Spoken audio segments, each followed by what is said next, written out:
Hello everyone. This is Reverend Joslyn Mason, the Senior Minister at Unity of Kalamazoo. And I want to share some inspiration.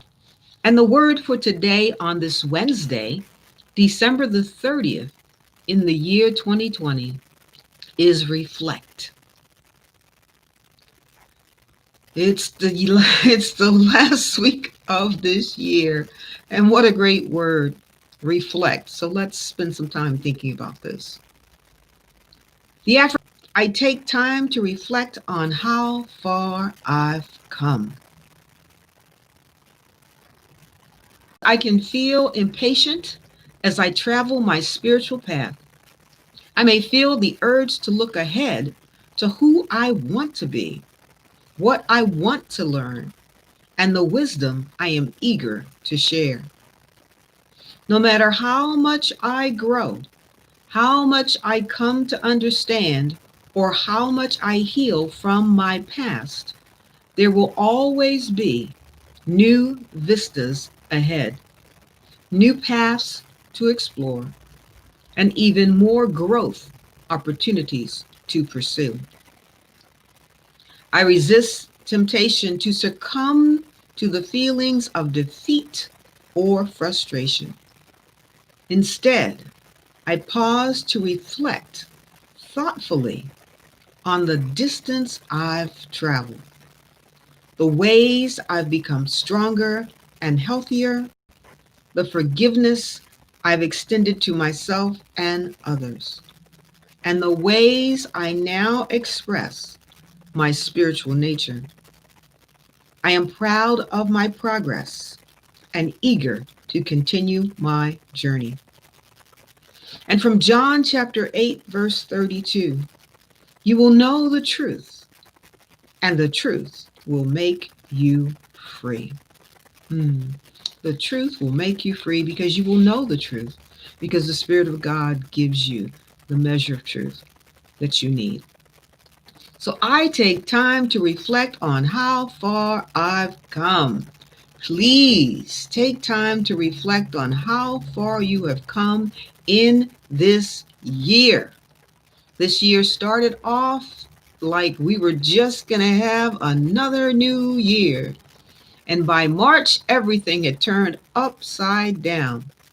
And so, literally, for probably 9 months of your life during this year, you have to sit down and reflect that you are here, that you have arrived at this point, that you have gotten through over and around, that you have navigated, you have grieved, you have lost, you have cried, you have been excited, you've been an adventurer, you've learned how to do things, you've been adaptable.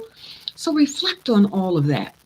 Reflect on everything that has brought to you some strength, perhaps, that you did not have last year, that tapped into the depth of your faith and understanding that perhaps you'd never tapped in before.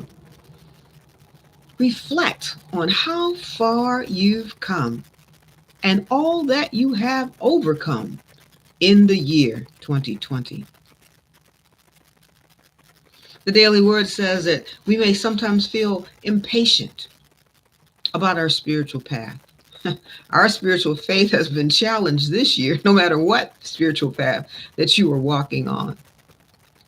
You want to look ahead. You may want things to get better, to move quicker. You may want to learn, have more wisdom, be more eager to share. And these are good things.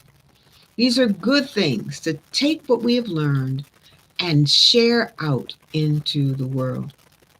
We are growing, and the world is not stagnant, and neither is time. So we must continue to grow and understand. We must heal ourselves from our past. And there's some healing that we have to do during this 2020 year.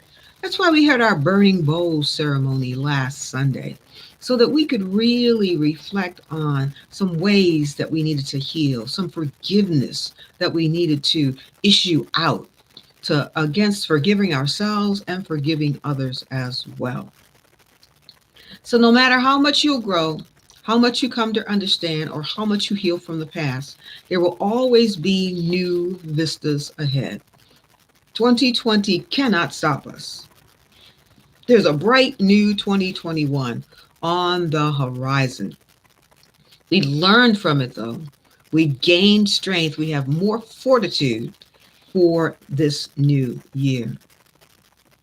So resist the temptation to succumb to feelings of defeat or frustration. The Daily Word said, instead, I pause to reflect thoughtfully on the distance I've traveled, the ways I've become stronger and healthier, the forgiveness I have extended to myself and others, and the ways I now express my spiritual nature. Be proud of your progress. Be proud and eager to continue your spiritual journey. Put your thoughts out there. Travel along your spiritual path. Go and follow the urges that are coming to you. Learn, grow, be wise. The world is looking for wise people with divine wisdom. The scripture says, you will know the truth, and the truth will make you free.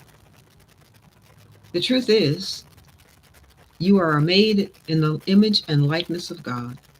You are a co-creator with God of your world. You are an eternal being, unlimited. Whatever happens on this planet, your soul and spirit will be forever.